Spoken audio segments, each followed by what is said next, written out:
സതീശനെ പോലെ തന്നെ കരുത്തരായ ആളുകളായിരുന്നു സതീശനെ എതിർക്കുന്നവരും. അതിൽ പ്രധാനപ്പെട്ട ആൾ കെ സുധാകരൻ തന്നെയായിരുന്നു.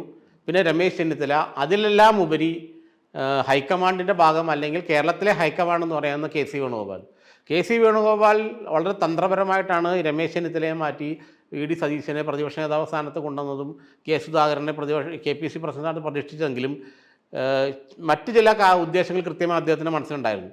അപ്പോൾ വി ഡി സതീശനും കെ സുധാകരനും തൻ്റെ ചൊൽപ്പടിക്ക് നിന്ന് പെർഫോം ചെയ്യുക, അതിനപ്പുറത്തേക്കൊരു പെർഫോമൻസ് വേണ്ട എന്നുള്ളതായിരുന്നു അദ്ദേഹത്തിൻ്റെ ആഗ്രഹം. കാരണം അദ്ദേഹത്തിൻ്റെ കേരളത്തിലെ രാഷ്ട്രീയ താല്പര്യങ്ങൾ നന്നായിട്ടുണ്ട്. നമ്മൾ ചിന്തിക്കാൻ കഴിഞ്ഞാൽ അപ്പുറത്തേക്കുള്ള പൊളിറ്റിക്കൽ അംബിഷൻ ഉള്ള ആളാണ് കെ സി വേണുഗോപാൽ. അപ്പോൾ അദ്ദേഹത്തിൻ്റെ യഥാർത്ഥ രാഷ്ട്രീയ താല്പര്യം കേരളം തന്നെയാണ്.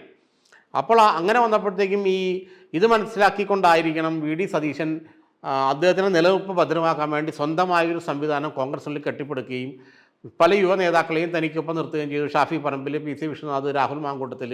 അപ്പോൾ പാലക്കാട് ഉപതെരഞ്ഞെടുപ്പ് വന്നപ്പോൾ സംഭവിച്ചത്, പാലക്കാട് ഉപതെരഞ്ഞെടുപ്പിൽ യഥാർത്ഥത്തിൽ കേരളത്തിലെ കോൺഗ്രസ് നേതൃത്വത്തിൻ്റെ ആഗ്രഹം അവിടെ കെ മുരളീധരൻ മത്സരിക്കണം എന്നായിരുന്നു. അത് കെ സി വേണുഗോപാലിനും കെ സുധാകരനും ഈ പറയുന്ന രമേശ് ചെന്നിത്തലയ്ക്കുമെല്ലാം അവിടെ കെ മുരളീധരൻ മത്സരിക്കണം എന്നാണ് ആഗ്രഹം. അവിടെയുള്ള പാലക്കാടുള്ള നേതാക്കൾക്കും അത് തന്നെയായിരുന്നു ആഗ്രഹം.